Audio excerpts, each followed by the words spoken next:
কেরালার অনেক বড় একটা শহর ত্রিশূর। সকাল সকালে এই ছেলেটা একটা পাঞ্চারের দোকানে এসে বলছিল যে তার সাইকেলের টায়ারটা ঠিক করে দেওয়ার জন্য। পাঞ্চারের দোকানের মালিক পল নামের এই ব্যক্তি তার 2 কর্মচারীকে ডাক দেয়। এই 2 কর্মচারীর মধ্যে এর নাম হচ্ছে ডন আর এই অপরজনের নাম হচ্ছে সিজু। পল যখন তাদের ওই ছেলেটার কাজটা করে দিতে বলে তখন ডনরা বলে, ভাই তুমি নিজে তো করতে পারো, প্রত্যেকদিন কাজের নামে আমাদের কি না করাও।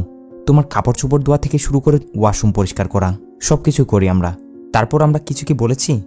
দেখো পল ভাই, মালিক হোক বা কর্মচারী সবাই সমানভাবেই থাকা উচিত। ওইটা তো তোমার শুকরিয়া আদায় করা উচিত। আজকে রবিবার হওয়া সত্ত্বেও আমরা দোকানে এসেছি, তা না করে আমাদের কাজে ধরিয়ে দিতে চাও? এইসব বলে ডন এবং সিজু বাইকে বসে সেখান থেকে বেরিয়ে পড়ে। শুরুতেই দুজনের কথাবার্তা শুনে যতটুকু বুঝতে পেরেছি পুরাই আজব ক্যারেক্টার, সাথে এরা দুজন অনেক ভালো বন্ধু সেটাও বোঝা যাচ্ছে। যাই হোক, সিন শিফট হয় ব্যস্ত একটা বাজারের মধ্যে সুরেশ নামের এই লোকটার উপর। সুরেশ কারোর সাথে মোবাইলে একটা জমির ব্যাপারে কথা বলছিল। রাগান্বিত হয়ে অনেক চিৎকার করে করে বলছে, যোশী আমার ভাই হয়েছে তো কি হয়েছে, যাই হয়ে যাক না কেন জায়গাটা আমি তাকে জীবনও পেতে দিব না। প্রপার্টিটা আমার মানে শুধু আমারই, দেখে নিব সে আমার কি করতে পারে। এখান থেকে সিন একটু করে কমিশনার অফিসে কমিশনার রাজিতের উপর আসে। রাজিত তার টিমকে ডেকে বলছিল, খবর পেয়ে যে আমাদের ত্রিশূরের ক্রাইমের মাত্রা দিন দিন বেড়ে চলেছে, আর ক্রাইমে বেশি জড়িত হচ্ছে টিনেজ বয়সে যারা রয়েছে তারাই। বর্তমানে এখন ত্রিশূরের গ্যাং কয়টা?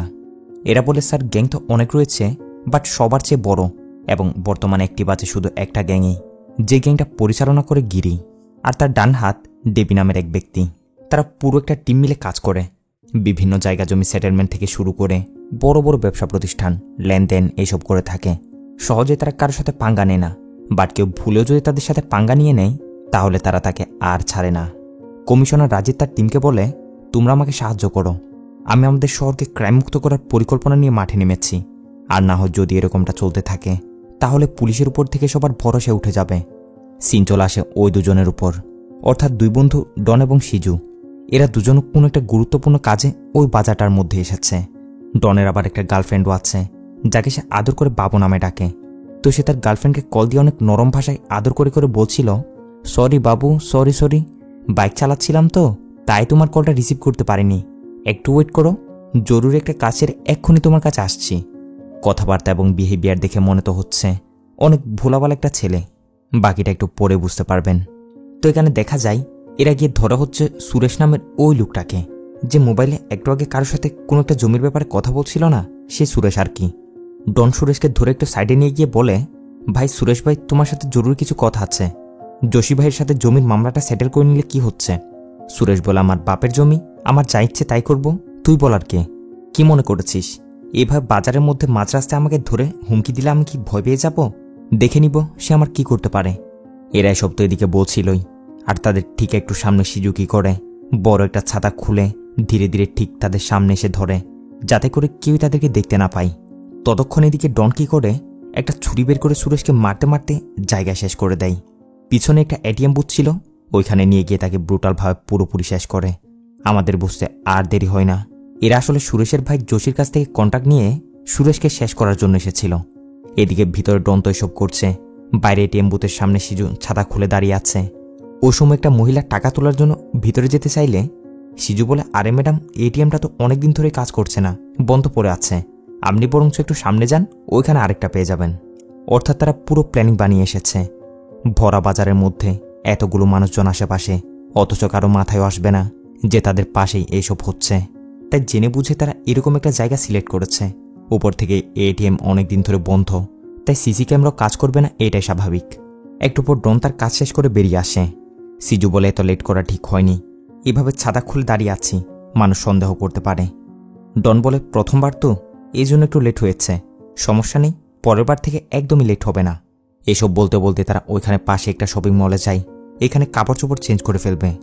সিন একটা গাড়িকে ফোকাস করে আমাদের মেইন ক্যারেক্টার ওই গিরি এবং তার ওয়াইফ গৌরীর উপর চলে আসে। এটা কোন গিরি বুঝতে পেরেছেন তো? একটু আগে কমিশনার অফিসে পুলিশরা যে গ্যাং লিডার গিরির ব্যাপারে বলছিল, সেই গিরি তার ওয়াইফকে নিয়ে কোথাও যাচ্ছে। তখনই তার কাছে একটা কল আসে, যেটা করেছিল তার পুরনো একজন বন্ধু।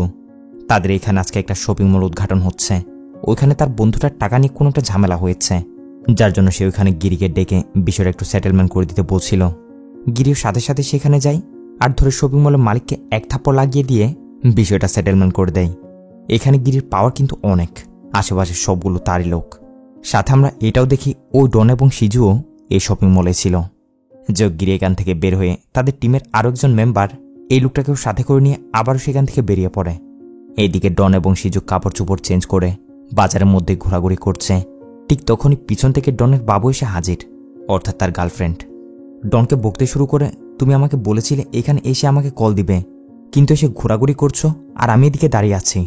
ডন অনেক সুন্দর করে তার সাথে কথা বলে তাকে বুঝ দিয়ে দেওয়ার চেষ্টা করছে, কিন্তু মেয়েটা জোর জবরদস্তি করে ডনকে সেখান থেকে তার সাথে নিয়ে যেতে চাইলে ডন এক ঝাটকি দিয়ে তাকে সেখান থেকে পাঠিয়ে দেয়। এরপর তারা ওই এটিএমটার সামনে দিয়ে যায় যেখানে সুরেশকে মেরে ফেলে রেখেছে। দেখে এখনো সবকিছু ওইরকমই আছে, মানে সুরেশের লাশ এখনো কেউ দেখেনি। এর একটু সামনে একটা ঝোপঝাড়ের মধ্যে গিয়ে তারা তাদের কাপড় চোপড় সহ ও ছাতাটা সবকিছু আগুন দিয়ে জ্বালিয়ে দেয়, মানে যাতে কোনো প্রমাণ না থাকে আর কি। সিন কাট হয়ে এখান থেকে একটু করে গিরিদের উপর চলে আসে। গিরি এসেছিল মূলত তার বোনের বাসায়। এটাই হচ্ছে গিরির বোন, আর তার পাশে যে চশমা পরা লোকটা ওইটা হচ্ছে তার বোনের জামাই কুরুভিলা। এই কুরুভিলাও মূলত গিরিদের দলের লোক, সবাই একসাথে এক টিমে কাজ করে। ঘটনা হচ্ছে মূলত কাল রাতে একটা জন্মদিন পার্টি আছে তাদের দলের একজনের মেয়ের, তো সবাই মিলে তারা প্ল্যান বানাচ্ছে একসাথে পার্টিটা সেলিব্রেট করার। গিরির সময় ভিডিও কল করে বলে সে নাকি আসতে পারবে না, জরুরি একটা কাজ পড়ে গেছে। গিরিও বলে সমস্যা নেই মা, ফ্রি হলে এসে গরিকে দেখে যেও। এইসব বলে কল রাখার পর গিরিরা সবাই মিলে মিটিংয়ে বসে। গিরিদের ফ্যামিলি অনেক বড়, বেশিরভাগ তার ফ্যামিলির লোকজনকে নিয়ে তার টিমটা। এই পুলিশ মেয়েটা হচ্ছে গিরিদের চাচাতো বোন, এখানে রেসিপি। এভাবে তারা সবাই মিলে আড্ডা দিচ্ছে। সিন চলে আসে ডন এবং সিজুর উপর। একটু পর তারা আবার ওই টিমটার সামনে দিয়ে যাচ্ছে। এবার দেখা যায় ভিতর থেকে একটু একটু রক্ত বাইরে আসতে শুরু করেছে। ব্যাস প্ল্যান মতো ডন এবং সিজু তাদের নাটক শুরু করে দেয়। জোরে জোরে চিৎকার করতে থাকে, আরে সবাই কই, জলদি আসো, দেখো এখান দিয়ে রক্ত বের হচ্ছে। মুহূর্তের মধ্যে মানুষজন এসে জড়ো হয়ে যায়। এদের মধ্যে কাবিল টাইপের একটা লোক ছিল, যে কিনা সবাইকে বাইরে দাঁড় করিয়ে ভিতরে যায় কি হয়েছে চেক করার জন্য। গিয়ে দেখে এই অবস্থা, ভিতরে একজনের লাশ পড়ে আছে। তো লোকটা সাথে সাথে পুলিশকে ইনফর্ম করে, সবাইকে থামিয়েও রাখে যাতে করে প্রমাণের হেরফের না হয় এবং পুলিশ এসে তদন্ত করতে পারে। ডন এবং সিজুও দাঁড়িয়ে দাঁড়িয়ে নাটকগুলো দেখছে। চিৎকার চেঁচামেচি শুনে ডনের গার্লফ্রেন্ডও সেখানে আসলে ডন তাড়াতাড়ি গিয়ে তার সাথে মিষ্টি মিষ্টি কথা বলে তাকে আবারও পটিয়ে নেয়। বলে, বাবু দেখেছ, কে একজনের মার্ডার করে এখানে এটিএম বুথের ভিতরে ফেলে রেখেছে, দেখে আমি কত ভয় পেয়ে গেছি জানো। এসব শুনে মেয়েটাও ঘাবড়ে যায়, বলে তুমি ঠিক আছো তো? এদিকে গিরিদের কানেও খবরটা গিয়ে পৌঁছেছে যে এরকম ভরা বাজারে কেউ একজনের মার্ডার হয়ে গেছে। গিরিকে বলে, তোমরা চাপ নিও না, পুলিশ দেখে নিবে বিষয়টা। ঘটনাস্থলের দিকে পুলিশের টিম এসে উপস্থিত। এই ভরা বাজারের মধ্যে লোকজনের এতটাই ক্রাউড ছিল যার কারণে কেউ কোনো কিছু শুনতে পায়নি। তো স্বাভাবিকভাবে পুলিশ জিজ্ঞাসা করে যে প্রথমে কে দেখেছে। ডন এবং সিজু তো হাত তুলে ওই কাবিল লোকটাও তার হাত তুলে দেয়, মানে এর ধান্দা হচ্ছে একটু নিউজে আসতে পারবে যদি বলে সে প্রথমে দেখেছে, এজন্যই আর কি। কিন্তু এদিকে ডনদের প্ল্যান তো অন্যরকম, নিজেরা এটা করে পুলিশদের সাথে গেম খেলার জন্যই এসব করছে। একটু পর ঘটনাস্থলে গিয়ে চাচাতো বোন এসিপি কমলাও এসে হাজির হয়। এসে তার টিমকে জিজ্ঞাসা করে যে কোনো কিছু পাওয়া গেছে নাকি। এরা বলে, ম্যাডাম এটিএমটা অনেকদিন ধরে বন্ধ পড়ে আছে, যার কারণে ভিতরের ক্যামেরাও কাজ করছে না, আর আশেপাশের দোকানগুলো তেমন একটা বড় না যেখানে ক্যামেরা থাকবে। তারপর আমরা ইনভেস্টিগেশন করে দেখছি, একটা বিষয় তো ক্লিয়ার, কিলাররা জেনে বুঝে এরকম একটা জায়গা সিলেক্ট করেছে। অন্যদিকে গিরিরাও তাদের তদন্ত শুরু করে দিয়েছে, অর্থাৎ তাদের এরিয়ায় ঢুকে কেউ এরকম মার্ডার করে চলে গেছে, এটা তাদেরই বদনামি। গিরি তার টিমের ওই খাস লোক, যাকে বলা যায় তার ডান হাত, ওই ডেভির কাছে কল করে। গাড়ির সামনে বসে এই যে মোবাইলে কথা বলছে এটাই হচ্ছে ডেভি, আর যে মহিলাটা গাড়ি চালাচ্ছে এটা হচ্ছে ডেভির ওয়াইফ জয়া। গিরিরা ডেভিকে জিজ্ঞাসা করে যে কোথায় তুমি, ওই মার্ডারটার ব্যাপারে শুনেছ নাকি? ডেভি বলে, হ্যাঁ মার্ডারটার ব্যাপারে শুনেছি তো বটে, কিন্তু এটা আমাদের লোকের মধ্যে কারো কাজ না, এটা যে করেছে তারা নিশ্চয় বাইরে থেকে এসেছে, আমাদের মধ্যে কেউ হলে আমি নিশ্চয় জানতে পারতাম। যে করুক না কেন টেনশন নেই, পুলিশ পিছনে লেগেছে, জলদি ধরা পড়বে। গিরি বলে, তারপরও বিষয়টা একটু সিরিয়াসলি নাও, আমাদের এরিয়ায় ঢুকে কার এত বড় সাহস হলো, এতে আমাদের নাম খারাপ হবে। ডেভিও বলে, প্যারা নিও না ভাই, আমি আমাদের লোকদের লাগিয়ে দিয়েছি। সিন চলে আসে পুলিশ স্টেশন। জিজ্ঞাসাবাদের জন্য ডন সিজু ওই লোকটাকে পুলিশ ডেকে নিয়ে এসেছে। এদের আবার জিজ্ঞাসা করা হয় যে প্রথমবার বডিকে দেখেছে। এদের মধ্যে আবার ওইটা নিয়ে লেগে যায়। লোকটা বলে, আমি দেখেছি, আর ডনরা বলে, আমরা দেখেছি। কমিশনার রাজিদ ডনদেরকে থামিয়ে বলে, ওইখানে তোমরা কি করতে গেছিলে? ডন বলে, স্যার এর সাথে দেখা করতে গেছিলাম, আমার গার্লফ্রেন্ড। ঠিক একইভাবে সিজুকেও জিজ্ঞাসা করা হলে সিজু বলে, স্যার আমরা একসাথে মেকানিকের দোকানে কাজ করি, আমরা দুজন বন্ধু। এরপর ওই লোকটাকেও জিজ্ঞাসা করা হলে সেও বলে, স্যার আমি ওইখান দিয়ে যাচ্ছিলাম, তখন সর্বপ্রথম আমি বডিটা দেখেছি। এরা তো শুধু বাইরে রক্ত দেখে চিৎকার করছিল, কিন্তু বডিটা তো আমি দেখেছি, তাই না? তাই কোনো পুরস্কার দেওয়া হলে যেন আমাকে দেওয়া হয়। পুলিশ বোঝে যায় এদেরকে জিজ্ঞাসাবাদ করা মানে বেকার, এরা খামাকা পুরস্কার এবং পাবলিসিটির জন্য এসব করছে, তাই তাদের আপাতত সেখান থেকে পাঠিয়ে দেওয়া হয়। তবে ডনের এমন ভদ্র আচার আচরণ পুলিশদের যেন হজম হচ্ছে না। যাক, বাইরে এসে ডন ও যোশীকে কল লাগায়, যে যোশী তাকে মার্ডারটার কন্ট্রাক্ট দিয়েছে। বলে, কাজ তো হয়ে গেছে, পয়সা রেডি তো? যোশীও বলে, হ্যাঁ রেডি আছে, বলো কোথায় নিয়ে আসতে হবে? ডন বলে, সুপার মার্কেট, যেখানে আমাদের প্রথম কথা হয়েছিল। অন্যদিকে গৌরী গিরিকে কল করে বলছে কাল পার্টির জন্য এখনও অনেক জিনিসপত্র কেনা বাকি। গিরি বলে, ঠিক আছে তুমি সুপার মার্কেট পৌঁছো, আমিও 20 মিনিটের ভিতরে সেখানে আসছি। এই বলে তারা যে যার মতো করে বেরিয়ে পড়ে। এদিকে ডন এবং সিজুকে দেখা যায়, যারা কিনা সুপার মার্কেটের বাইরে এসে যোশীর জন্য দাঁড়িয়েছিল। ডন তো অনেক হ্যাপি, একটু পরে তারা লাখপতি হতে চলেছে, একসাথে তারা 10 লাখ টাকা পাবে। ঠিক ওই সময় তাদের সামনে গৌরীর গাড়ি এসে দাঁড়ায়, অর্থাৎ কেনাকাটা করার জন্য গৌরী এই সুপার মার্কেটে এসেছে। এখন গাড়ি থেকে নেমে সে যখন ভিতরের দিকে যাচ্ছিল, ডনের নজর যায় তার উপর। সিজুকে বলতে শুরু করে, দেখ দেখ কি মাস্ট আইটেম, কালো শাড়ি, কপালে ছোট্ট টিপ, কি দারুণ লাগছে তাই না? সিজু বলে, দারুণ তো লাগছে, কিন্তু এখন এসবে চোখ দিস না, যেটা করতে এসেছি ওটা কর। ডন বলে, আরে চল না, জাস্ট একটু দেখব। এ বলে দুজন গৌরীর পিছন পিছন ভিতরে গিয়ে তার উপর খারাপ নজর দিতে শুরু করে। শুধু তাই নয়, ডন তো এক পর্যায়ে নিজেকে কন্ট্রোল করতে না পেরে গৌরীর পাশে গিয়ে তার পেটে একটু করে টাচ করে বসে। ব্যাস, গৌরীর সাথে সাথে ধাপ করে একটা লাগিয়ে দেয়। ডন তার দিকে তাকিয়ে হাসতে হাসতে তাকে সরি বলে যাচ্ছে, মানে কি বলবো, পুরো সাইকো কিসেমের একটা ক্যারেক্টার। গৌরীও রেগে মেগে সেখান থেকে চলে যাচ্ছিল, তখনই গিরি এসে হাজির। গৌরীকে দেখে বুঝে যায় এখানে কিছু একটা হয়েছে, জিজ্ঞাসা করে, কি হয়েছে বলো আমাকে। গৌরী অবশ্য কোনো ঝামেলা না হওয়ার জন্য প্রথম দিকে তাকে কিছু বলতে চাইছিল না, কিন্তু গিরি জোরাজোরি করার কারণে এক পর্যায়ে সে বলেই দেয় যে লুচ্চা লাফাঙ্গা ছেলেগুলো তার সাথে বেয়াদবি করেছে। ব্যাস, এবার গিরিকে আর কে থামায়। গিরি ভালোবাসার মানুষের দিকে তারা নজর দিয়েছে, গিয়ে সে ডনদেরকে ধরে বেদম মারধর করতে শুরু করে দেয়। নিচে ফেলে আচ্ছা মতো লাথি উষ্টা মারছিল, মারতে মারতে ডনের অবস্থা একেবারে খারাপ করে দেয়। শুধু ডনকেই না, সিজুকে অনেক মারে, মেরে ধরে তাদের হসপিটাল ভর্তি করিয়ে দিতে বলে। গিরি গৌরীকে নিয়ে সেখান থেকে চলে যায়। সিন চলে যায় রাতে সেই বার্থডে পার্টিতে, যেটার এতদিন ধরে আয়োজন করা হচ্ছিল। গিরিদের ফ্যামিলি, তাদের আত্মীয় স্বজন সবাই এখানে উপস্থিত হয়। সবাই মিলে একসাথে অনেক এনজয় করে, নাচা গানা করে। অনেক রাত ধরে সবাই পার্টি সার্টি করে যে যার মতো করে আবার চলে যায়। আর সবার চলে যাওয়ার পর গিরিও এসে গৌরীর সাথে একটু রোম্যান্টিক হয়। সিন শিফটের পরবর্তী দিন হসপিটালে বেদম মারধর খাওয়ার পর ডন এবং সিজুকে হসপিটাল ভর্তি করা হয়েছে। এখানে তাদের সাথে দেখা করতে আসে সুরেশকে মারার জন্য যে যোশী তাদের কন্ট্রাক্ট দিয়েছিল, সে এবং তার একজন লোক। তারা এসে ডনদেরকে কাজের 10 লাখ টাকাগুলো দিয়ে দেয়। সিজু বলে, প্রপার্টিটার মূল্য 10 কোটি টাকা, আর তোমাদের পথের কাটা সরিয়ে দিয়েছি আমরা, আমাদের দিচ্ছ মাত্র 10 লাখ টাকা। যোশীরা বলে, দেখো এখনও প্রপার্টিটা পুরোপুরি আমাদের হাতে আসেনি, হাত করতে পারলেই তোমাদের পরবর্তীতে আবারও খুশি করা হবে। ডন বলে, ঠিক আছে ঠিক আছে, তোমরা হচ্ছে আমাদের প্রথম ক্লায়েন্ট, আমাদের কোনো সমস্যা নেই, পরবর্তী এরকম কোনো কাজ থাকলে অবশ্যই আমাদের স্মরণ করবে। বলেই যোশীরা সেখান থেকে চলে যায়। এদিকে ডন এবং সিজুর মাথা থেকে গিরি যে তাদের কিভাবে মারধর করেছে ওটা বের হচ্ছে না। ডন বলে, ইয়ার সিজু, এদের চেহারাটা আমি ভুলতে পারছি না, কিছু একটা করতে হবে। সিজুও বলে, আমার অবস্থাও সেম। বলেই দুজন বেরিয়ে পড়ে। এসে বাইক নিয়ে গিরির বাসার সামনে চক্কর লাগাতে শুরু করে। সুযোগ খুঁজছিল কিভাবে গিরির কাছ থেকে প্রতিশোধ নেওয়া যায়। এদিকে গিরি গিয়েছিল তখন শহরের একটু বাইরে নতুন একটা প্রপার্টি ডিল করার জন্য। ভিডিও কলে প্রপার্টিটা সে গৌরীকে দেখাইও। কথাবার্তা শুনে আমরা বুঝতে পারি আজকে গৌরী তাদের কাজের লোক সবাইকে তাদের ফার্ম হাউসে পাঠিয়েছে তাদের ফার্ম হাউসটা পরিষ্কার করার জন্য। শুধুমাত্র একটা মহিলাই গৌরীর সাথে ছিল, যেও কিনা সাফসাফাই করার জন্য অন্যদিকে চলে যায়। গৌরী বসে বসে টিভি দেখছিল, তখনই তার কানে কিছু একটা ভাঙার শব্দ আসলে সে তাড়াতাড়ি ছুটে গিয়ে দেখে কেউ সিঁড়ি দিয়ে এভাবে উপর থেকে কাচের বোতল নিচে ফেলছে। আর এইখানে তার সামনে এসে হাজির হয় ডন এবং সিজু, যারা কিনা উপরে ব্যালকনি দিয়ে এখানে ভিতরে ঢুকে পড়েছে।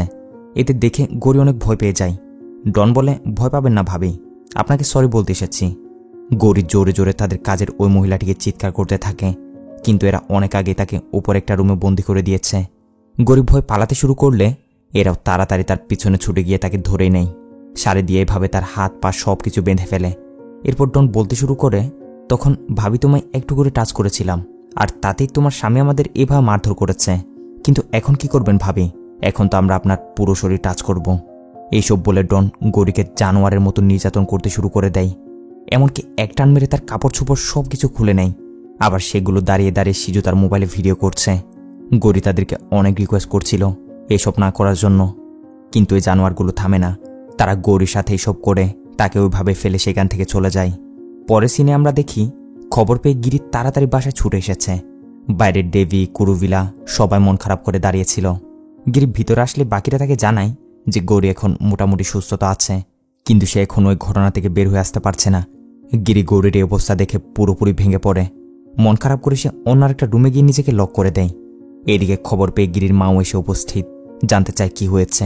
কুরুভিলারা বলে সুপারমার্কেটে দুটা ছেলের সাথে গিরির ঝামেলা হয়েছিল, তারাই প্রতিশোধ নেওয়ার জন্যই গৌরীর সাথে এসব করেছে।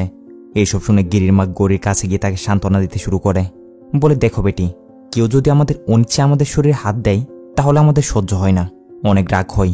অ্যাক্সিডেন্ট হলে যেমনটা হাত পা ভেঙে যেতে পারে, এইটাও ঠিক তেমন একটা অ্যাক্সিডেন্ট। আর এই অ্যাক্সিডেন্টটাকে এইটার মতো করে ভুলে যাও, গোসলের পানির সাথে সব দাগগুলো ধুয়ে ফেলো। এইসব বলে গিরির মা তাকে ডাক দেয়। গিরি আসলে মা তাকে বলে, গৌরীকে আমি কয়েকদিনের জন্য আমার সাথে নিয়ে যাচ্ছি, তোর যদি ইচ্ছে করে তার সাথে দেখা করার জন্য তাহলে সোজা সেখানে চলে আসবি। এইসব বলে গিরির মা তার কাছে গিয়ে তাকে আস্তে আস্তে বলে, আমি জানি ওরা তোর হাতে ধরা পড়বেই, ছাড়বি না, ছাড়কার করে ফেলবি। এসব বলে গিরির মা তাদের কিছুক্ষণ একা সময় কাটাতে দিয়ে সবাইকে নিয়ে সে রুম থেকে বেরিয়ে যায়। গিরি গৌরীর কাছে গিয়ে তাকে বুকে জড়িয়ে কান্না করতে শুরু করে। গৌরীও গিরিকে সান্ত্বনা দেওয়ার জন্য বলে, আমি ঠিক হয়ে যাব তো, তুমি এসব নিয়ে চিন্তা করো না। এটা বলতেই গিরি উঠে বসে পড়ে। আর তার চেহারার দিকে তাকাতেই আমরা বুঝতে পারি গিরি কি করতে চলেছে। সেই দুজনকে তো আর ছাড়ছে না। ওইদিকে আমরা ডন এবং সিজুকে দেখি, যারা কিনা রিল্যাক্সে বাইক নিয়ে দিক সেদিক ঘোরাঘুরি করছে। ডন সিজুকে বলছে, ওরা নিশ্চয় এতক্ষণ আমাদের পিছনে লেগে গেছে। সিজু বলে, লাগলে লাগুক, আমাদের ধরতে তো আর পারছে না, আমাদের যাওয়ার তো নির্দিষ্ট কোনো জায়গাও নেই। ডন বলে, সমস্যা নেই, আমাদের কাছে টাকা তো আছে, ওরা আমাদের পিছনে লাগলে আমরাও তাদের অবস্থা খারাপ করে দিয়ে সোজা এখান থেকে পালিয়ে যাব। এসব বলে দুজন বাইক নিয়ে এদিক সেদিক ঘোরাঘুরি করছে। এদিকে গিরিরা তাদের বাসা সিসিটিভি ফুটেজ চেক করে বাইরের একটা ক্যামেরায় ডন এবং সিজুকে দেখতে পেয়েছে। ডেভি সাথে সাথে তাদের গ্রুপের যতগুলো লোকজন আছে সবার কাছে এদের ফটোটা পাঠিয়ে দেয়, সাথে বলে দেয়, তোমরা তোমাদের পরিচিত যতজন আছে তাদের কাছে এদের দুজনের ফটোটা পাঠাও, যেখান থেকে পারো দুজনকে ধরে নিয়ে আসো। এই দুজনের 14 গোষ্ঠী পরিবার যাকে পাও না কেন তাকে তুলে নিয়ে আসো। গিরির বোনের জামাই কুরুভিলা অবশ্য বলছে, আমার মনে হয় আমাদের পুলিশের সাহায্য নেওয়া উচিত। ডেবি বলে, তুই ভয় পাস না, সবকিছু আমি দেখে নিব। নিমিষের মধ্যে পুরো ত্রিশূর শহরের ডেবির আন্ডারে যতজন লোক আছে সবার কাছে ডন এবং সিজুর ফটোটা পাঠিয়ে দেওয়া হয়েছে, আর সবাই তাদের খুঁজতে লেগেও গেছে। দোকানপাট, রাস্তাঘাট, যাকে যেখানে পাচ্ছিল সেখানে ধরে ধরে তাদের ফটো দেখিয়ে জিজ্ঞাসা করছে এদের দুজনকে কোথাও দেখেছে নাকি। এরই মাঝে ওই যে মুভি শুরুর ওই যে ছেলেটা টায়ার ঠিক করার জন্য ডনদের ওই পাঞ্চারের দোকানে গেছিল, সে এবং তার কিছু বন্ধু যখন বিষয়টা জানতে পারে যে এই দুজনকে ডেবি ভাইরা খুঁজছে, এখন এরা তো তাদের চিনে, এজন্য তারা বিষয়টা ডেবি ভাইকে জানানোর জন্য বেরিয়ে পড়ে। অন্যদিকে পুলিশের কাছেও খবরটা গিয়ে পৌঁছেছে যে গিরিরাই দুজনকে খুঁজছে, তাই পুলিশও সিক্রেটলি বিষয়টা ইনভেস্টিগেশন করতে শুরু করে দেয়। তাদের সন্দেহ এখন সঠিক দিকে যায়, সুরেশের ওই মার্ডারের পিছনে এই দুজনের হাত রয়েছে হবে। তবে তাদের এটাও ভয়, পুলিশ ধরার আগে গিরি যদি তাদের ধরে নেয় তাহলে তারা তাদের ছাড়বে না। তাদের নেটওয়ার্ক অনেক বড়, গিরি, কুরুভিলা, ডেবি, গিরির চাচাতো ভাই সাজি, তারা সবাই এক টিমের। কুরুভিলা আর ডেবি বাইরের শহর থেকে এখানে পড়তে এসেছিল, এরপর এখান থেকে আর ফিরে যায়নি। ডেবি তার বেস্ট ফ্রেন্ড জয়াকে বিয়ে করে নেয়, আর কুরুভিলা গিরির বোনকে। এখন সবাই তারা এক পরিবারের মতোই সবসময় একসাথে থাকে, নিচ থেকে কারোর সাথে ঝামেলায় জড়ায় না। কিন্তু কেউ যদি ভুলেও তাদের সাথে ঝামেলায় জড়ায় তাহলে তারা তাকে ছাড়েও না। তারা পুলিশকেও ভয় পায় না, পুলিশের পরোয়া করে না। ত্রিশূরে তাদের পুরো সেট আপ রয়েছে, তাই তারা তাদের মতো করে মাঠে নেমে পড়েছে। যে কমিশনার রজিতের টিম তাকে এসবই বলছিল। এদিকে গিরিদের দলে পুলিশের কিছু লোকও জড়িত ছিল, যার মধ্যে সিআই ডেবিকে কল করে জানায় পুলিশও ওই দুজনের বিরুদ্ধে তদন্ত করছে। আর যতটুকু জানতে পেরেছি তাদের দুজনের এখানে তেমন কোনো বন্ধু বান্ধব নেই, তাই তাদের গা ডাকা দেওয়ার মতো তেমন কোনো জায়গাও নেই। আবার এটাও জানতে পেরেছি এটিএমের সেখানে সুরেশের মার্ডারেও তাদের হাত রয়েছে, কারণ ওই সময় ওইখানের বেশ কয়েকটি সিসিটিভি ফুটেজে তাদের বারবার দেখা গিয়েছে। পুলিশের এই লোকটি এভাবে ডেবিকে সবকিছু জানায়। এদিকে ডেবিরা পাঞ্চারের দোকানের মালিক ওই পলকে ডেকে নিয়ে এসেছে, কারণ ওরা দুজন তার দোকানে কাজ করত। পল বলে, তারা দুজন 1.5 বছর যাবৎ আমার দোকানে কাজ করেছে, কিন্তু কখনো ঠেঁড়ি পায়নি তারা যে এতটা হারামি। যদি জানতে পারতাম তাহলে তখন লাথি মেরে বের করে দিতাম। পলের কাছ থেকে ডেবিরা মোটামুটি এই ডন এবং সিজুর ব্যাপারে তথ্য নিয়ে নেয়। জানতে পারে ডনের বাবা এখানে পাশে একটা গ্রামে থাকে। ডেবির সাথে সাথে তার খাস লোক এই সুনিকে এবং তার টিমকে পাঠিয়ে দেয় ডনের বাবাকে তুলে নিয়ে আসার জন্য। সুনিরাও সাথে সাথে ওই গ্রামে গিয়ে ডনের বাবাকে সেখান থেকে তুলে নিয়ে আসে। এদিকে কল করে ডেবি গিরিদের বিষয়টা জানায় যে এরা দুজন সাধারণ কোনো লোক না, এটিএমের সেখানে সুরেশের মার্ডারটাও এরা দুজনই করেছিল। এদের মধ্যে ডন এইখানেরই, তার পরিবার সহ তার সাথে যারা যারা জড়িত আছে সবাইকে তুলে নিয়ে এসেছি। সাথে সাইবার সেল থেকে মোবাইল ট্রেস করে জানতে পেরেছি এখনও তারা এই শহরের মধ্যে আছে। চিন্তা করো না, দ্রুতই তাদের ধরে ফেলব। সিন চলে আসে সেই দুজনের উপর। সমুদ্র পারে সুনসান একটা জায়গায় এসে ডন তার গার্লফ্রেন্ডের সাথে রোম্যান্স করছে, এদিকে সাজি বাইরে দাঁড়িয়ে আছে। ডনের মোবাইলে তখন একের পর এক কল আসছিল, যার জন্য সে তাড়াতাড়ি বিষয়টা বাইরে এসে সিজুকে জানায়। সিজু বলে কারো কল ধরিস না, আমাদের দ্রুত এখান থেকে বের হয়ে যাওয়া উচিত, আমাদের ট্রেস করে তারা এখানে চলে আসতে পারে। বলে দুজন তাড়াতাড়ি সেখান থেকে বেরিয়ে যায়। ডন তার গার্লফ্রেন্ডকেও নিয়ে যায় না। আর এদের বের হওয়ার পরপরই দেখা যায় সত্যি সত্যি গিরির লোকজন তাদের ট্রেস করতে করতে এখানে সে উপস্থিত। এসে তারা এখানে ডনের গার্লফ্রেন্ডকে দেখতে পায়। ডনদের ব্যাপারে জিজ্ঞাসা করলে এ প্রথমে কিছু বলতে চাইছিল না, কিন্তু যখন ভয় দেখানো হয় তখন বলে এরা তো সবেমাত্র এখান থেকে বেরিয়েছে, কল করছি কিন্তু মোবাইল সুইচ অফ বলছে। ডনের গার্লফ্রেন্ড এটা জানতে পেরে এরাই মেয়েটাকেও সাথে করে তুলে নিয়ে যায়। সিন শিফট হয়ে যায় রাতের দিকে। ডনরা তাদের পুরনো সিম টিম সবকিছু ফেলে দিয়ে মোবাইলে নতুন একটা সিম ঢুকিয়ে তার বাবাকে কল করছিল, কিন্তু সে তো আর জানতো না তার বাবাকে যেদিকে অলরেডি ডেবিরা তুলে নিয়েছিল। ডনকে কলে রেখে ডেবিরা লাউড স্পিকার দিয়ে তার বাবাকে বেদম মারধর করতে শুরু করে, সাথে বলে হারামখোর যেখানে আছিস জলদি এসে আমাদের ধরা দে, না হলে তোর বাবাকে এভাবে মারধর করতে করতে শেষ করে ফেলবো। ডনের বাবা যেভাবে মার খাচ্ছে ডন তা পরিষ্কার শুনতে তো পাচ্ছিল, কিন্তু এতেও তার মন গলছে না। সে তার মোবাইলটা ব্রিজের উপর থেকে সাথে সাথে নিচে ফেলে দেয়। এরপর সিজুকে বলে তারা তো বাবাকে তুলে নিয়েছে, অনেক মারধর করছে, কিন্তু তাতে কি হয়েছে, আমরা তো আর ধরা দিচ্ছি না, তারা আমাদের পিছনে লেগেছে, তো এবার আমরাও তাদের পিছনে লাগব। বলে দুজন কোনো একটা প্ল্যান বানিয়ে সেখান থেকে বেরিয়ে পড়ে। অন্যদিকে ডেভিদের এরিয়াতে আজকে কোনো একটা উৎসব হচ্ছিল, যে উৎসবে শত শত মানুষের ভিড় লেগেছে। সবাই মিলে তারা ধুমধাম করে নাচাগানা করছে, উৎসবটা এনজয় করছে। ওই সময় গৌরী কল করে ডেভির ওয়াইফ জয়াকে তার সাথে একটু দেখা করতে বলে, যার জন্য জয়াও বের হচ্ছে। ডেভি বলে সাবধানে যেও। গৌরী তার ব্যাগ খুলে ডেভিকে তার গানটা দেখায়, অর্থাৎ কেউ তার ধারে কাছে আসলে সে যে রেহাই পাবে না, ওটাই বলছে আর কি। কথা মতো জয়া বেরিয়ে পড়ে। ডেভিও এখানে কিছুক্ষণ আড্ডা সাড্ডা মেরে একটু পর তার খাস লোক সুনিকে নিয়ে বাসার দিকে রওনা দেয়। বাসায় এসে ঘুমিয়ে পড়ে, কিন্তু এখানে মাঝরাতে ঘুমের মধ্যেই দেখা যায় ডন এবং সিজু ডেভির বাসায় ঢুকে ঘুমের মধ্যে ডেভির হাত পা সবকিছু বিছানার সাথে বেঁধে দিচ্ছে। এটা করার পর ডন ডেভিকে এক থাপ্পড় মেরে তার ঘুম ভাঙায়। ডেভি উঠে দেখে এই অবস্থা, তার হাত পা সবকিছু বাঁধা। ডেভি তাড়াতাড়ি তার লোক সুনিকে জোরে জোরে ডাকছিল। ডন বলে, কিয়া ডেভি ভাই, আমাদেরকে অতটাও বোকা মনে করেছ? এখানে আমরা জানতে পারি ডনরা এখানে ঢোকা মাত্রই আগে ধরে ডেভির খাস লোক সুনিকে মেরেছে, তারপরে এসেছে ডেভিকে শেষ করতে। ডন বলে, আমার বাবার গায়ে হাত তুলেছিস কেন? আমার বাবাকে মারার তুই কে? তোর ঝামেলা হয়েছে, যা হয়েছে আমাদের সাথে হয়েছে, আমার বাবাকে কেন টানলি এসবের মধ্যে? এসব বলে তারা ডেভির রুমটাতে চেক করতে শুরু করে, যেখানে তারা ডেভির গানটা পেয়ে যায়, সাথে সাইলেন্সারও। এটা দিয়ে ডন ডেভিকে শ্যুট করে জায়গায় শেষ করে দেয়। এভাবে নির্মমভাবে ডেভিকে মারার পর তারা সাথে করে ওই গানটা নিয়ে সেখান থেকে বেরিয়ে পড়ে। পরের সিনে ডেভির মার্ডারের খবরটা চারিদিকে ছড়িয়ে পড়ে। খবর পেয়ে সবাই এখানে ছুটে এসেছে। মিডিয়ার মধ্যে তো রীতিমতো একটা তোলপাড় শুরু হয়ে গেছিল, কারণ ডেভি সাধারণ কোনো লোক ছিল না, সে শহরের নাম করা একজন গ্যাংস্টার ছিল। খবর পেয়ে গিরিরা সবাই ছুটে এসেছে, আর এসে দেখে এইসব তার সবচেয়ে খাস লোক ডেভিকে এইভাবে নির্মমভাবে হত্যা করা হয়েছে। জয়া তার রক্তাক্ত দেহটা জড়িয়ে ধরে অজোরে কান্না করছিল। গিরিও পুরোপুরি ভেঙে পড়েছে। এইসব আর সহ্য করতে না পেরে সে গাড়ি নিয়ে তাড়াতাড়ি সেখান থেকে বেরিয়ে যায়। আর এভাবে যাওয়ার সময় এই জায়গায় আসতেই তার গাড়ির নিচে কিছু একটা পড়ে, যার জন্য সে গাড়ি থামিয়ে দেখছিল কি হয়েছে। মাথাটা একটু করে ঝুঁকাতেই কোন দিক দিয়ে যেন তার উপর লুকিয়ে লুকিয়ে ডনরা ফায়ার করতে শুরু করে দেয়। ভাগ্যিস একটুর জন্য গিরি এখানে বেঁচে গেছিল, তবে ডনদের হামলা করা যেন থামছেই না। আর এই হামলায় গুলি একটা এসে লাগে গিরির হাতে। গিরিও কোনোরকম করে গাড়ির ভেতর থেকে তার মেশিনটা নিয়ে নিয়েছে। এরপর ওটা দিয়ে সেও যখন এদের উপর হামলা করতে শুরু করে, ডনরা তাড়াতাড়ি বাইক নিয়ে সেখান থেকে পালিয়ে যায়। গিরিও নাছরবন্দা, সেও তাড়াতাড়ি তার গাড়ি ঘুরিয়ে ডনদের বাইকটার পিছনে লেগে যায়। অনেকক্ষণ ধরেই তাদের মধ্যে একটা চেজিং চলতে থাকে, যার এক পর্যায়ে কোনোরকম করে ডনরা তার চোখে ধুলো দিয়ে আতর্কিতভাবে সামনে থেকে সে ইট দিয়ে গিরি গাড়ির উপর হামলা করে দেয়। সেকেন্ডের মধ্যে এলোপাতাড়ি তারা গিরির গাড়ির উপর গুলি চালাতে শুরু করে। তারপর তাড়াতাড়ি দুজন একটু দূরে জঙ্গলের ভিতরে গিয়ে লুকিয়ে পড়ে। একজন একজনকে বলছিল, এতক্ষণে হয়তো গিরিবাইয়ের গেম খাল্লাস, আরেকবার গিরিবাই শেষ হয়ে গেলে এরপর তো এখানে আমাদেরই রাত চলবে। সিজু বলে, সেটা তো ঠিক আছে, কিন্তু আপাতত চল এখান থেকে পালাতে হবে। বলে দুজন বাইক নিয়ে সেখান থেকে বের হয়ে যাচ্ছিল কি একটু দূরে আসতে আচমকাই গিরি তার গাড়ি নিয়ে তাদের সামনে এসে উপস্থিত। আবার শুরু হয়ে যায় তাদের মধ্যে একটা চেজিং, মানে গিরি কোমর বেঁধে নেমে পড়েছে, এদেরকে সে আজকে ছাড়বেই না। এভাবে চলতে চলতে এক পর্যায়ে গিরি তাদের ওভারটেক করে গাড়ি ঘুরিয়ে একেবারে ঠিক তাদের সামনে দাঁড়িয়ে পড়ে। আর এভাবে আচমকা তাদের সামনে দাঁড়িয়ে পড়াতে এরা দুজনের বাইকের গিরির গাড়ির সাথে গিয়ে বড়সড় একটা ধাক্কা লাগে।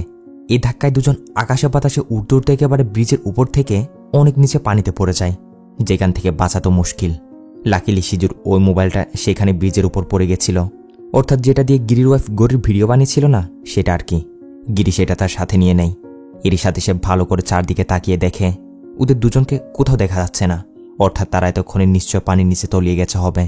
গিরি সেখান থেকে চলে যায়। তার হাতে যে গুলিটা লেগেছিল ওটা বের করা হচ্ছিল।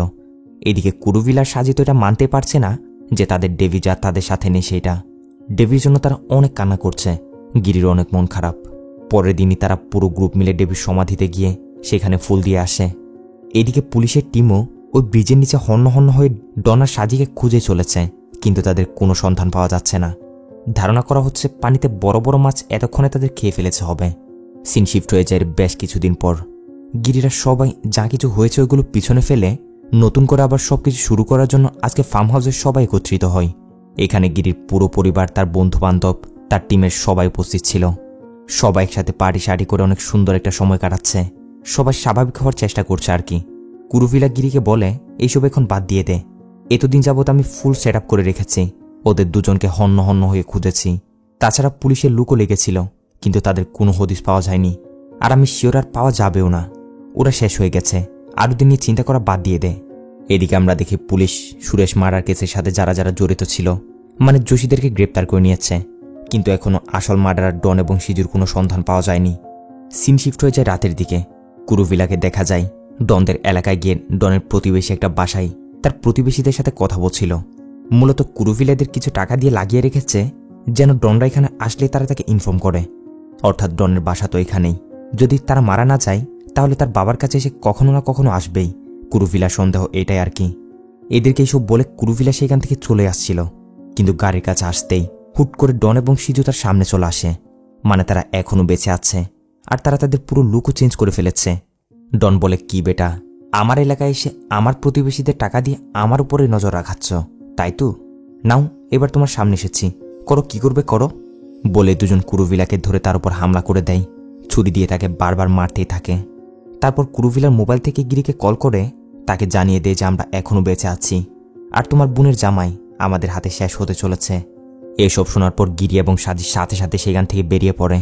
আর জায়গা মতো এসে দেখে কুরুভিলার গাড়ির ডিক্কিতে তাকে মেরে এভাবে ফেলে রাখা হয়েছে। গিরিরা তাড়াতাড়ি কুরুভিলাকে হসপিটাল নিয়ে যায়। এদিকে দুই জানোয়ার লুকিয়ে লুকিয়ে সবকিছু দেখছে, আরেকজন আরেকজনকে বলছে চল তাদের আর একটু দৌড়ানি দেওয়া যাক। কুরুভিলাকে টাইম মতো হসপিটাল নিয়ে আসা হয়েছে, যার জন্য সে এ যাত্রায় তো বেঁচে যায়। কিন্তু গরি মানসিকভাবে পুরোপুরি ভেঙে পড়েছে। সে মনে করছে সবকিছু তার জন্য হয়েছে। যদি সুপার মার্কেটে সে গিরিকে ওদের ব্যাপারে না বলতো তাহলে এত সবকিছু আর হতো না। গিরির মা গিরিকে বলে, তুই গরিকে নিয়ে বাসায় চলে যা, তোদের এখন একটু রেস্টের প্রয়োজন। সাজিদ, তুই এদের সাথে যা, চিন্তা করিস না, এখানে আমি আছি। কথা মতো সবাই বেরিয়ে পড়ছিল। বাইরে আসতে পুলিশ এসে গিরি এবং সাজিকে জানায় তাদের লোকেশন ট্রেস করে দেখেছি তারা এখনও শহরের ভিতরে আছে। দয়া করে তোমরা একটু শান্ত থাকো, আইন নিজেদের হাতে তুলে নিও না, আমরা তাদের ধরে নিব। সাজি বলে, তোমরা কি করতে পারবে তা আমার ভালো করে জানা আছে। একে একে এভাবে আমাদের লোকদের মারা হচ্ছে, তারপর আমরা যথেষ্ট শান্ত ছিলাম। কিন্তু এবার বলছি তারা যাদের হাতেই ধরা পড়ুক না কেন, আমরাই তাদের মারব, আমাদের হাতে তাদের শেষ হতেই হবে। এসব বলে গিরিরা সেখান থেকে বেরিয়ে যায়। এদিকে গিরির মারা সবাই আইসিইউর বাইরে বসেছিল। গিরির মা জয়াদেরকে বলে, তোরা এখানে একটু থাক, আমার হাঁটুতে একটু ব্যথা করছে, আমি কেবিনে গিয়ে একটু রেস্ট করে আসি। এটা বলেই গিরির মা লিফটে করে উপর দিকে যাচ্ছিল। লিফটের ভিতরে বোরকা পরিহিত 4 জন মহিলা, আরেকজন লোক ছিল। এদের মধ্যে বোরকা পরা 2 জন মহিলা এবং লোকটা পরবর্তী ফ্লোরে নেমে যায়। বাকি যে 2 জন ছিল তারা পিছন থেকে গিরির মাকে বলে ওঠে, আপনি গিরি ভাইয়ের মা না? এটা বলতে আমরা বুঝতে পারি এরা অন্য কেউ নয়, এগুলো ছিল ডন এবং সাজি। ছদ্মবেশ ধরে তারা এখানে ঢুকে পড়েছে। গিরির মায়েরও বিষয়টা বুঝতে আর দেরি হয় না। সিজু একটা স্ক্রুড্রাইভার বের করে গিরির মাকে মারতে যাচ্ছিল, কিন্তু গিরির মা তার হাত ধরে ফেলে এবং মুচড়ে একেবারে তার হাতটাই ভেঙে দেয়। তারপরও ডন একটা হাতুড়ি দিয়ে গিরির মায়ের উপর হামলা করে দেয়। এভাবে তারা গিরির মাকে মেরে আত্মরা করে সেখান থেকে বেরিয়ে যায়। আর বের হয়ে গিরিকে কল করে বলে, মাকে বাঁচাতে চাইলে তাড়াতাড়ি চলে আসো। পাগলের মতো গিরি আবার ছুটতে শুরু করে। গিরি তাড়াতাড়ি হসপিটালে কল করে জানতে পারে ভাগ্য ভালো ঘটনাটা হসপিটালে হয়েছে, যার জন্য তার মাকে কোনোরকম করে বাঁচানো গেছে। এরই মাঝে অন্য আরেকজন কল করে গিরিকে জানায় ডন এবং সিজু নাকি পুলিশের হাতে ধরা পড়েছে। মনে হচ্ছে জেনে বুঝে তারা পুলিশের হাতে সারেন্ডার করেছে, যাতে আমাদের হাতে না লাগে। এটা শুনে গিরি হসপিটালের দিকে না গিয়ে সোজা পুলিশ স্টেশনের দিকে ছুটে যায়। পুলিশরাও বাইরে বলাবলি করছে, ভাগ্য ভালো এদেরকে আমরাই ধরতে পেরেছি, না হলে এদের হাতে ধরা পড়লে তো এতক্ষণে মারা যেত। গিরি কোনো কিছু না বলে সোজা লকআপের সামনে ডনদের সামনে গিয়ে দাঁড়ায়। ডনদের চোখে মুখে এখনো পর্যন্ত একটুও ভয় নেই, উল্টো তারা গিরিকে নানা রকমের কথা বলে আরও রাগান্বিত করে দিচ্ছিল। গিরি কোনো কিছু বলে না, শুধু এইভাবে তাদের দিকে তাকিয়েছিল। এরই মাঝে কমিশনার রাজিত এসে উপস্থিত হয়। গিরিকে বলে, তোমরা চিন্তা করো না, এদের উপর এতটা কেস হয়েছে, এরা জীবনও আর বের হতে পারবে না। কালকে তাদের কোর্টে নিয়ে যাওয়া হবে। তোমাদের যা কিছু হয়েছে, যা কিছু ক্ষতি হয়েছে, তা আমরা ভালো করে বুঝতে পারছি, কিন্তু আমার তোমাদের একটা কথাই বলার আছে, আইন নিজেদের হাতে তুলে নিবে না কিন্তু। গিরি কোনো কিছু বলে না, চুপচাপ সেখান থেকে বেরিয়ে যায়। সিন শিফট হয়ে যায় পরবর্তী দিন। কথা মতো ফুল সিকিউরিটির সাথে ডন এবং সাজিকে আদালতে নিয়ে যাওয়া হচ্ছে। পুরো শহরের লোকজন সবাই এখানে জড়ো হয়েছে। এত বড় একজন গ্যাংস্টার গিরির সাথে কারা পাঙ্গা নিল, তাদেরকে তো একবার দেখতেই হবে। ডন এবং সিজিও অনেক পার্ট নিয়ে তারা সেলিব্রিটির মতোই হাত উঁচু করে সবাইকে দেখাচ্ছে। এরই মাঝে ভিড়ের মধ্য থেকে ডনের ওই গার্লফ্রেন্ড এসে তাকে জোরে জোরে থাপ্পড় মারতে শুরু করে, কারণ ডন তাকে ধোকা দিয়েছে। ডন বলে, আরে আমার বেবি যে, যা অন্য কারোর সাথে সেট হয়ে যা, আমার কথা চিন্তা করিস না, কেউ আমাদের কিছু করতে পারবে না। এটা বলতেই হুট করে কোথা থেকে যেন কেউ এদের দুজনের উপর গুলি চালিয়ে দেয়। দেখে বোঝা যাচ্ছে গুলি সেফ জায়গাতেই মেরেছে, আর অবশ্য এটা গিরির লোকদেরই কাজ। পুলিশ ফুল সিকিউরিটির সাথে এদের দুজনকে তাড়াতাড়ি হসপিটাল নিয়ে যায়। এখনও মরেনি। সিকিউরিটির জন্য পুরো হসপিটাল পুলিশ ঘিরে রেখেছে, এমনকি ডন এবং সিজুকে যে রুমে রাখা হয়েছে সেখানেও পুলিশের আনাগোনা। সিজুরাও বারবার পুলিশে জিজ্ঞাসা করছে, আমাদের উপর যে গুলি করেছে সে কি ধরা পড়েছে? এদিকে হসপিটালের বাইরে রঞ্জিতকে বাকি পুলিশরা বলছিল, স্যার আমার মনে হচ্ছে গিরি কোনো প্ল্যান করে এটা করেছে, কারণ এদের মারার হলে গিরি ওইখানে তাদের শেষ করে দিতে পারত, কিন্তু জেনে বুঝে তাদের সেফ জায়গাতে গুলি করেছে। রঞ্জিত এদিকে নোটিস করে বাইরের সবগুলো গিরির লোকজন। দেখতে দেখতে তারা ইচ্ছে করে নিজেদের মধ্যেই ওইখানে একটা গন্ডগোল বাঁধিয়ে দেয়। ফলে সেখানে মারামারি, হই হুল্লোড়, অনেক বাজে একটা অবস্থা শুরু হয়ে গেছিল। এই বিশৃঙ্খলা থামানোর জন্য পুলিশের অর্ধেক টিমকে এখন এদিকে চলে আসতে হয়। রঞ্জিতের একটু একটু সন্দেহ লাগে এরা জেনে বুঝে এসব করছে, যার জন্য সে তাড়াতাড়ি ওইখানে ছুটে যায় যেখানে ডন এবং সিজুকে রাখা হয়েছিল, কিন্তু আসতে অনেক লেট করে ফেলেছে। গিরির লোকজন এসে এদিক দিয়ে একেবারে হসপিটাল দেওয়ালটা ভেঙেই যে কজন পুলিশ এখানে ছিল তাদের অন্য আরেকটা রুমে বন্দি করে ডন এবং সিজুকে তুলে নিয়ে গেছে। পুলিশের এত সিকিউরিটি থাকা সত্ত্বেও তারা মাস্টার প্ল্যান করে এটা করেছে। রঞ্জিতের মাথা তো 100-100। পুরো পুলিশ ফোর্সকে সে গিরিদের পিছনে লাগিয়ে দেয় তাদের খুঁজে বের করার জন্য। সিন শিফট হয় নির্জন একটা জায়গায়, একটা ফ্যাক্টরির উপর, যেখানে একটা রুমে আমরা ডন এবং সিজুকে দেখতে পাই। গিরি তাদের এখানে ধরে নিয়ে এসেছে। গিরি হাতে ওই স্ক্রুড্রাইভারটা এবং ওই হাতুড়িটা নিয়ে তাদের দিকে এগিয়ে আসে, অর্থাৎ যে স্ক্রুড্রাইভার এবং হাতুড়ি দিয়ে তারা তার মায়ের উপর হামলা করেছিল। গিরি এদের হাত পা খুলে দিয়েছে, সাথে স্ক্রুড্রাইভার এবং হাতুড়িটা তাদের দিকে ফেলে বলে, এবার আয় আমাকে মারতে। অর্থাৎ এদের হাত পা বেঁধে মারলে গিরি অতটা শান্তি পাবে না। শান্তি তো গিরি ওইটাতেই পাবে যখন এরা তাকে মারতে আসবে আর তাদের মধ্যে একটা লড়াই হবে। ডনরাও হাতুড়ি আর স্ক্রুড্রাইভার নিয়ে গিরিকে মারার জন্য ছুটে যায়, কিন্তু গিরি তাদের এমন খারাপভাবে যে মারে যা একেবারে বলার বাইরে। শরীরে যত শক্তি ছিল গিরি সেগুলো দিয়ে তাদের মারছে, কিন্তু তারপরও কেন যেন সে শান্তি পাচ্ছে না। আর এটার কারণ হচ্ছে এরা এখনো বলছে, কি ভাই, আমাদের তো এখনো কোনো ব্যথা লাগছে না। গিরি এদের চোখে এখনো কোনো ভয় দেখতে পাচ্ছিল না, যার জন্য সেদের মেরে ধরে আত্মরা করে এভাবে লটকিয়ে দেয়। তারপরও এরা একজন একজনকে বলছিল, কিরে সিজু, তুই কি ব্যথা পাচ্ছিস? সিজু বলে, কই না তো। ডন বলে, আমিও পাচ্ছি না, ব্যথা তো গিরি ভাই পাচ্ছে। আমরা যে ভাবিকে কাপড় ছাড়া দেখেছি এই জন্যই। এভাবে এরা এখনো কোনো ভয় পাওয়া ছাড়া মুখ দিয়ে যা আসছে তাই বলে যাচ্ছে, আর গিরি তাদের দিকে এইভাবে তাকিয়ে আছে। এসব বলতে তখনই এখানে ধুম করে সিজুর বডিটা ব্লাস্ট হয়ে একেবারে ছিন্ন ভিন্ন হয়ে যায়। এই দৃশ্য দেখে এবার ডন পুরোপুরি কেঁপে ওঠে, কারণ একটু পর গিরি তার সাথে ওইটা করতে চলেছে। ভয় কি জিনিস এবার সেটা ডনের চোখ মুখ দিয়ে বের হচ্ছে। গিরি তো ডনের দিকে এভাবে তাকাতে তাকাতে গাড়িতে উঠে পড়ছে।